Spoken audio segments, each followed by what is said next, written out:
Hello guys, welcome to my YouTube channel. In this particular lecture we will discuss about the molecular techniques and their application. तो इस particular lecture में हम बात करेंगे molecular techniques की और उनके एप्लीकेशन के बारे में। ओके, तो जैसा कि हम जानते हैं जब कभी भी हम क्या पढ़ते हैं मेथड्स इन बायोलॉजी, तो कई सारी चीज़ें होती जैसे क्रोमेटोग्राफी हो गया, माइक्रोस्कोपी हो गया, जेल इलेक्ट्रोफोरेसिस हो गया और सीडी हो गया जिसे हम सर्कुलर डाइक्रोइज्म कहते हैं। तो इन सब टेक्निक्स का क्या एप्लीकेशन, स्पेक्ट्रोस्कोपी हो गया, माइक्रोस्कोपी हो गया ना, एप्लीकेशन क्या है। तो सबसे पहला अगर टेक्निक आती है, सबसे पहली टेक्निक है एफिनिटी क्रोमेटोग्राफी। एफिनिटी क्रोमेटोग्राफी का वर्क क्या है, ये एमआरएनए का प्यूरिफिकेशन करती है। ठीक, तो एफिनिटी क्रोमेटोग्राफी क्या करेगा, एमआरएनए का प्यूरिफिकेशन। फिर बात करेंगे क्रोमेटोग्राफी का। तो क्रोमेटोग्राफी भी जो एफिनिटी क्रोमेटोग्राफी है ये क्रोमेटोग्राफी का ही एक पार्ट है। ओके, तो अगर क्रोमेटोग्राफी की हम बात करते हैं तो क्रोमेटोग्राफी से हम क्या करते हैं, जो प्रोटीन या आरएनए होता है उसका डिटेक्शन करते हैं। ओके, फिर बात करेंगे मास स्पेक्ट्रोमेट्री की जब बात करते हैं तब इसमें हम बात करेंगे कि ये इसका वर्क क्या है कि मास ऑफ बायोमोलिक्यूल। तो इसका यूज किया जाता है बायोमोलिक्यूल्स का मास डिटेक्ट करने के लिए या मेज़र करने के लिए। फिर नेक्स्ट टेक्निक देखेंगे आईआर स्पेक्ट्रोस्कोपी। आईआर स्पेक्ट्रोस्कोपी किस लिए यूज करी जाती है, ये किस में यूज होती है, identification of the functional group.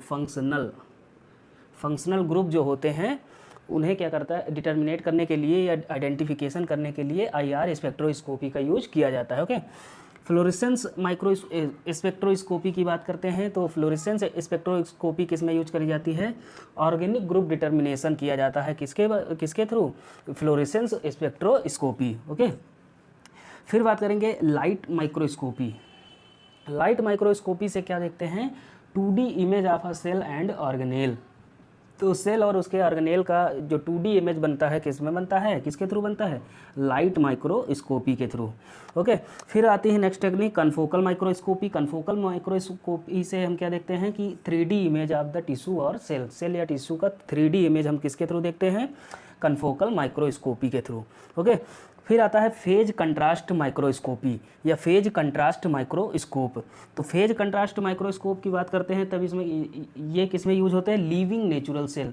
जो लिविंग नेचुरल सेल्स होती हैं उनका जब हम एक्सपेरिमेंट करते हैं या उनकी एनालिसिस करते हैं तब क्या होता है, इसका यूज होता है फेज कंट्रास्ट माइक्रोस्कोपी का यूज होता है। फिर आता है सेम और टेम।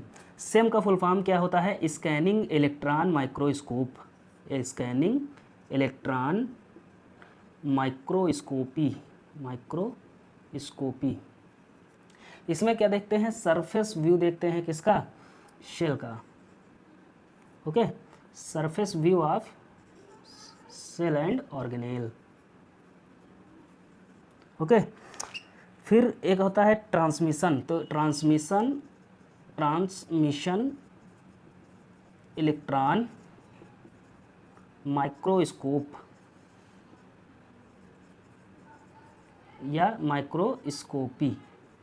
ओके, तो इसमें क्या देखते हैं, इंटरनल व्यू देखते हैं सेल का इंटरनल व्यू देखते हैं किसके थ्रू, टेम के थ्रू। तो टेम का जो फुल फॉर्म है ट्रांसमिशन इलेक्ट्रॉन माइक्रोस्कोप है और सेम का फुल फॉर्म क्या है, स्कैनिंग इलेक्ट्रॉन माइक्रोस्कोपी या माइक्रोस्कोप, जिसके थ्रू हम सरफेस व्यू देखते हैं किसी भी शेल का। नेक्स्ट हमारी टेक्निक है ईस्ट हाइब्रिड एसे। ईस्ट हाइब्रिड एसे में देखेंगे, ईस्ट हाइब्रिड एसे से क्या होता है, प्रोटीन डिटर्मिनेशन या प्रोटीन इंटरेक्शन इसमें देखते हैं, प्रोटीन इंटरेक्शन।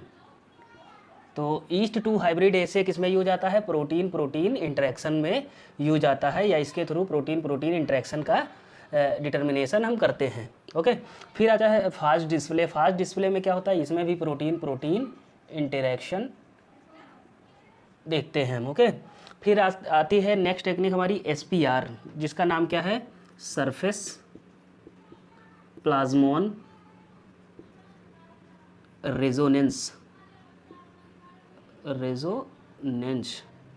ओके, तो रेजोनेंस। ओके, तो सरफेस प्लाज्मोन रेजोनेंस में क्या होता है, प्रोटीन इंटरेक्शन होता है या देखते हैं, या प्रोटीन DNA हो गया और ligand receptor interaction. Okay, next हमारी टेक्निक है ट्रांसक्रिप्टोम एनालिसिस। ट्रांसक्रिप्टोम एनालिसिस में क्या देखते हैं, एमआरएनए एक्सप्रेशन या लार्ज नंबर, हम कहते हैं large number of mRNA expression. Okay, तो large number of mRNA expression देखते हैं किसके थ्रू, ट्रांसक्रिप्टियोम एनालिसिस के थ्रू। फिर नेक्स्ट टेक्निक आती है एचडीएस पेज। एचडीएस पेज से क्या होता है, इसमें हम देखते हैं protein molecular weight determination. Okay, तो एचडीएस पेज से क्या होता है, क्या देखते हैं हम, प्रोटीन मॉलिक्यूलर वेट डिटर्मिनेशन किसके थ्रू करते हैं, एचडीएस पेज के थ्रू करते हैं। ठीक, नेक्स्ट टेक्निक आती है अगेरोस जेल इलेक्ट्रोफोरेसिस। अगेरोस जेल इलेक्ट्रोफोरेसिस में क्या होता है, डीएनए मॉलिक्यूलर वेट डिटर्मिनेशन। तो डीएनए का मॉलिक्यूलर वेट डिटर्मिनेशन किसके थ्रू किया जाता है, अगेरोस जेल इलेक्ट्रोफोरेसिस के थ्रू। ओके, नेक्स्ट टेक्निक आती है UV visible spectroscopy. UV visible spectroscopy से क्या देखते हैं हम, कंसंट्रेशन डिटर्मिनेशन। जैसे कोई एक पर्टिकुलर सॉल्यूशन है, उसमें हम उसकी कंसंट्रेशन देखते हैं। जैसे मान लीजिए उसमें कोई प्रोटीन है या कोई अदर कोई एलिमेंट मिला हुआ है कोई, जैसे मान लीजिए ये एक सॉल्यूशन है, तो इसमें जो सॉल्वेंट होता है, तो सॉल्यूट, जैसे सॉल्यूट हो गया, तो सॉल्यूट की कंसंट्रेशन को हम नापते हैं या मेज़र करते हैं किसके थ्रू, यूवी विजिबल स्पेक्ट्रोस्कोपी के थ्रू। नेक्स्ट टेक्निक आती है सर्कुलर डाइक्रोइज्म। सर्कुलर डाइक्रोइज्म। सर्कुलर डाइक्रोइज्म से क्या होता है, प्रोटीन सेकेंडरी स्ट्रक्चर डिटर्मिनेशन। क्या होता है इसमें, प्रोटीन सेकेंडरी स्ट्रक्चर डिटर्मिनेशन। तो सर्कुलर डाइक्रोइज्म से क्या होता है, क्या देखते हैं हम, प्रोटीन का सेकेंडरी स्ट्रक्चर देखते हैं या सेकेंडरी स्ट्रक्चर की एनालिसिस करते हैं। फिर आता है एनएमआर, इसका फुल फॉर्म क्या होता है, न्यूक्लियर मैग्नेटिक रेजोनेंस। ठीक, या एनएमआर, इससे क्या देखते हैं, प्रोटीन टर्सरी स्ट्रक्चर एनालिसिस करते हैं। प्रोटीन का जो टर्सरी स्ट्रक्चर है उसकी एनालिसिस किसके थ्रू करते हैं, एनएमआर के थ्रू करते हैं। ओके, नेक्स्ट टेक्निक आती है एक्सरे। तो एक्सरे जो टेक्निक होती है वो किसके लिए यूज होती है, प्रोटीन का टर्सरी स्ट्रक्चर देखते हैं और डीएनए का स्ट्रक्चर डिटर्मिनेशन किया जाता है इसमें। ओके, तो ये हमारी 10 टेक्निक, अदर 10 टेक्निक हो गई जो बहुत ही ज़्यादा इंपॉर्टेंट है। ओके, तो इस पर्टिकुलर लेक्चर में हमने क्या देखा कि ईस्ट टू हाइब्रिड ऐसे हो गया, फेज डिस्प्ले हो गया या फास्ट डिस्प्ले इसको कहते हैं, एसपीआर के बारे में देखा हमने, ट्रांसक्रिप्टोम एनालिसिस के बारे में देखा, एचडीएस पेज और agarose gel electrophoresis, UV visual, CD या सर्कुलर डाइक्रोइज्म, एनएमआर हो गया, न्यूक्लियर मैग्नेटिक रेजोनेंस हो गया और एक्सरे के बारे में देखा। ओके, नेक्स्ट टेक्निक की बात करते हैं। नेक्स्ट टेक्निक हमारी चिप का फुल फॉर्म होता है क्रोमैटिन इम्यूनो प्रेसिपिटेशन। क्या कहते हैं, क्रोमैटिन इम्यूनो प्रेसिपिटेशन। इसका काम क्या होता है, क्रोमोसोमल डिलीशन करवाता है, क्रोमोसोमल डिलीशन में हेल्प करता है, उसके डिटर्मिनेशन में एडिशन देखता है, या एबनॉर्मेलिटीज़ जो क्रोमोसोम्स में होती हैं, एबनॉर्मेलिटीज़ को डिटेक्ट करने के लिए किसका यूज करते हैं, चिप का यूज करते हैं, या क्रोमैटिन इम्यूनो प्रेसिपिटेशन का यूज करते हैं। ओके, फ्लो साइटोमेट्री का यूज करते हैं सेल की मॉर्फोलॉजी देखने में, सेल की मॉर्फोलॉजी और उसका स्ट्रक्चर को डिटेक्ट करने में या उसकी स्टडी करने के लिए फ्लो साइटोमेट्री का यूज करते हैं। ओके, फिर एक टेक्निक आती है फैक्स का फुल फॉर्म क्या होता है, फ्लोरेसेंस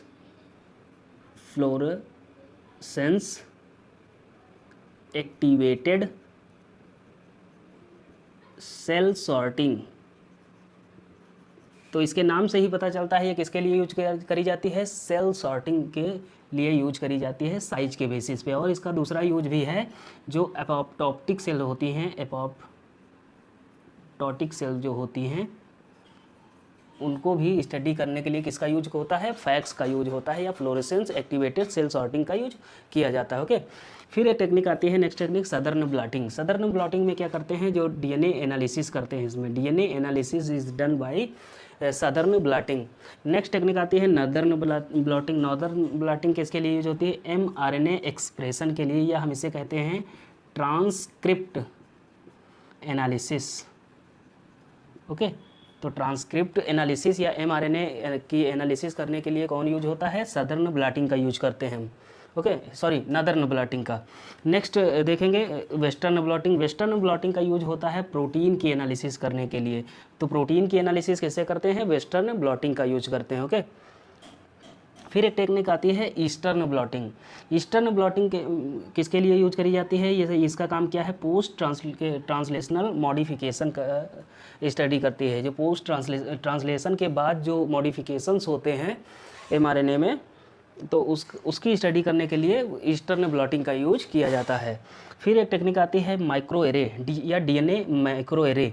तो यहाँ पर कई सारी जीन का इकट्ठे ही एक्सप्रेशन देखा जाता है या उसकी स्टडी करी जाती है। ओके, तो इसे कहते हैं मैनी जीन एक्सप्रेशन। तो मैनी जीन एक्सप्रेशन किसके थ्रू होता है? DNA माइक्रो एरे के थ्रू होता है। फिर टेक्निक आती है फिश का फुल फॉर्म क्या होता है? फ्लोरेसेंस इन सीचू हाइब्रिडाइजेशन। ओके, फ्लोरेसेंस इन सीचू हाइब्रिडाइजेशन, इसमें क्या यूज होता है? क्या करते हैं? DNA का एक्सप्रेशन, DNA और जीन का एक्सप्रेशन ये एनालिसिस करते हैं। ओके, DNA या जीन का जो एक्सप्रेशन एनालिसिस होता है किसके थ्रू होता है? फिश के थ्रू होता है। ओके, फिर एक टेक्निक आती है जिसका नाम है फ्रेट।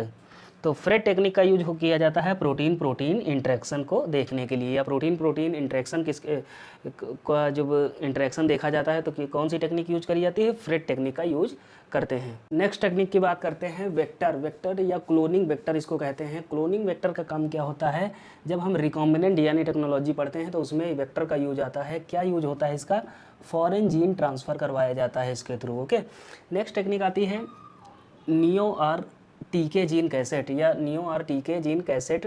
तब इसका यूज किस लिए होता है? जीन नॉकआउट और जीन नॉक-इन, कभी कभी नॉक-इन या जीन नॉकआउट के लिए यूज किया जाता है। ओके, नेक्स्ट टेक्निक आती है PCR का क्या होता है काम? DNA और cDNA एम्प्लीफिकेशन किया जाता है। ओके, फिर बात आती है रेस की।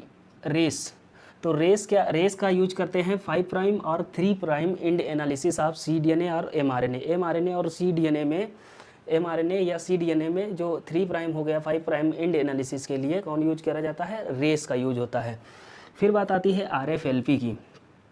RFLP किस लिए यूज किया जाता है? पेरेंटल और क्रिमिनल आइडेंटिफिकेशन। जैसे मान लीजिए कोई क्राइम हो गया तो उसके लिए RFLP का यूज किया जाता है फॉर द क्रिमिनल आइडेंटिफिकेशन। और जब कभी बच्चे का विवाद हो जाता है ना, किसका बच्चा है, दो ग्रुप आपस में लड़ झगड़ रहे होते हैं, वो कहेंगे मेरा बच्चा है और एक पार्टी कहेगी मेरा बच्चा है, तब उसमें क्या होता है? RFLP का यूज होता है, जिसमें क्या होता है? DNA और RFLP कहाँ यूज होता है? जिसमें पेरेंटल और क्रिमिनल एनालिसिस आइडेंटिफिकेशन किया जाता है। ओके, नेक्स्ट टेक्निक आ जाती है इवोल्यूशनरी स्टडीज़। नेक्स्ट टेक्निक आ जाती है RAPD के थ्रू क्या होता है? इवोल्यूशनरी स्टडी करते हैं किसी भी एनिमल के लिए। ओके, फिर बात आती है AFLP में DNA पेरेंटल देखते हैं या पेडिग्री एनालिसिस करी जाती है इसमें। ओके, या इसके थ्रू करी जाती है। हाइब्रिडोमा टेक्नोलॉजी एक टेक्निक होती है जिसके थ्रू मोनोक्लोनल एंटीबॉडी प्रोडक्शन किया जाता है। ओके, तो मोनोक्लोनल एंटीबॉडी प्रोडक्शन किसके थ्रू किया जाता है? हाइब्रिडोमा टेक्नोलॉजी के थ्रू। फिर एक टेक्निक आती है रिया में क्या होता है? क्वांटिटेटिव और qualitative analysis of the protein. फिर बात आती है एलाइजा की, बहुत ज़्यादा पूछा जाता है, एलाइजा बहुत ज़्यादा पूछी जाती है, जिसका यूज HIV के डिटेक्शन में किया जाता है। इसका भी फुल फॉर्म, इसका भी काम क्या होता है? क्वांटिटेटिव और क्वालिटेटिव एनालिसिस ऑफ प्रोटीन। तो एलाइजा का भी यूज किसके लिए किया जाता है? क्वांटिटेटिव और या qualitative analysis of the protein. Okay, कभी कभी एलाइजा का फुल फॉर्म पूछ लिया जाता है, तो एलाइजा का फुल फॉर्म यहाँ लिख लेते हैं छोटा छोटा। एंजाइम लिंक्ड इम्यूनोसॉर्बेंट एसे। ओके, तो बाकी जितनी भी टेक्निक्स हैं उनका फुल फॉर्म मैं डिस्क्रिप्शन बॉक्स में ऐड कर दूंगा, आप लोग देख लीजिए। ओके, तो इस लेक्चर में हमने क्या देखा? लगभग 40 टेक्निक्स की बात करी और उनके एप्लीकेशन की बात करी। ओके, तो इस लेक्चर में इतना ही। अगर लेक्चर पसंद आया हो तो वीडियो को लाइक करिएगा, चैनल को सब्सक्राइब करिएगा। Okay, thank you.